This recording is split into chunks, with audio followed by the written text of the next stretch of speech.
तत्त्ववित्तु महाबाहो गुणकर्म विभागयोः गुणागुणेषु वर्तन्त इति मत्वा न सज्जते. Hello friends, this is the 28th shlok of the third chapter of Bhagavad Gita, and today we will understand this shlok in detail. So let's first go over its meaning. So the shlok says Tattvavittu Mahabaho, which means but the one who knows the truth, O Mahabaho, Gunkarma Vibhagayoh, which means distinguishes between qualities and action. Guna Guneshu Vartanta, which means utilizing qualities in qualities itself. Iti Matvana Sajjate, which means thus knowing he does not attach to them. So, in this shlok, Sri Krishna is continuing to explain the concept that he started explaining from the previous shlok. And in the previous shlok, he said that in the nature, all the actions are being performed by nature itself, while the foolish people, they associate themselves with their ego and therefore think that they are the ones who are acting.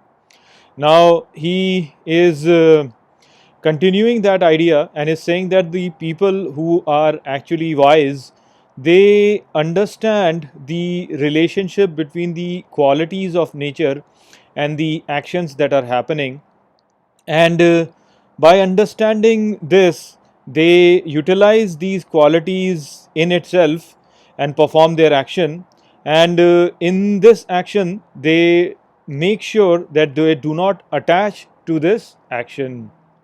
So there are many higher powers which are active in this universe, and we being individuals lack the understanding of these higher powers, how they are actually acting. And because of that, the people who lack understanding, they get confused.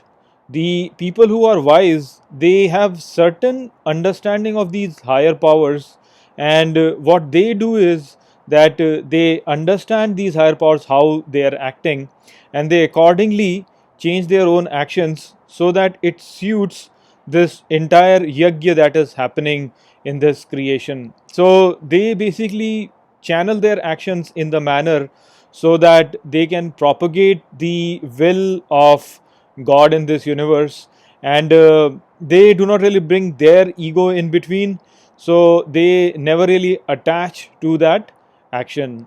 So the thing is that we as individuals are a product of our situations, and we generally do not realize this, but the fact is that our behavior is determined by the situations that are happening in this universe. So I as an individual would have acted very differently 2000 years back as I act now, and 2000 years down the line I will be acting very differently than now, and that is going to be happening because the natural conditions would have changed, and there are certain higher powers which are in play in terms of determining these natural conditions. So it is our duty to adapt to these changes in the natural conditions and act accordingly so that we can propagate the will of the higher powers.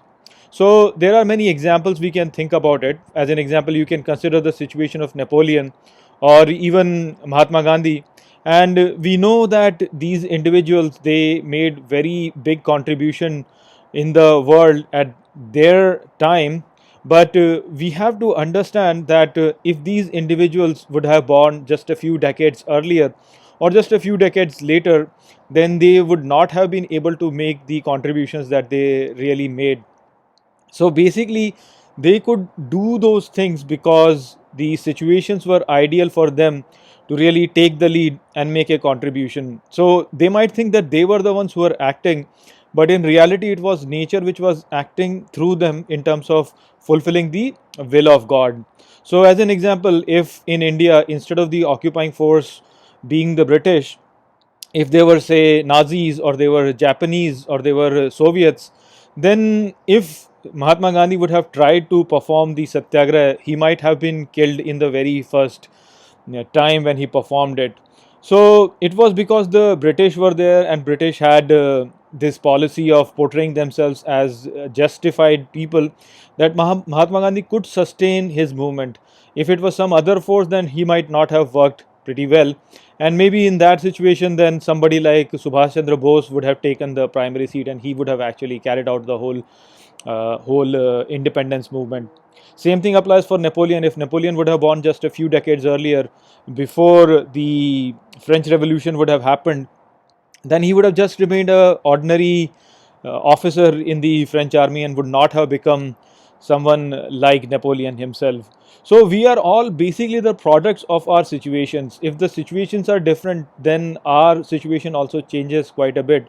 But we do not realize this. We do not realize that there are higher forces which are active in this universe, which are beyond our comprehensions, and which are the ones which actually determine our life in itself. And when we do not realize this, then this leads to confusion. Many a times we perform a certain action, but the consequence that we get out of that action, or the fruits that we get out of those actions, are something which are completely unexpected. Now here, many a times when people perform an action with certain expectation of the fruits that they might get, and if they do not get that fruit, then those people get disillusioned, and they lose the belief in the divinity. Now, we have to understand that whenever we do this thing where we expect a result for our action, then basically we are telling this higher divinity that, we know better about this universe than you. And for our actions, you better give us this result. And if you do not give us this result, then you are someone who is unjust, and so I will stop believing in you. This is the kind of attitude that most of the people have, and it is not the right attitude, because we lack the understanding of how the things work. It is only those higher powers which really know how this thing works, and so they are the ones who are giving us a very justified result of our actions. Who are we to really dictate what results we should get for our actions? So that is what Sri Krishna is telling over here, that the wise people, they understand the difference between the qualities of the nature and the actions, and therefore they just perform their actions in conjunction with these qualities and just limit it to that. They do not really attach to their actions. They do not really expect anything in return from them. They just perform their action as a sacrifice that they are offering to the higher truth, and they just leave it at that. So I hope that I have explained this shlok well to you. With that, I will close this video. I will see you all in the next video. Take care.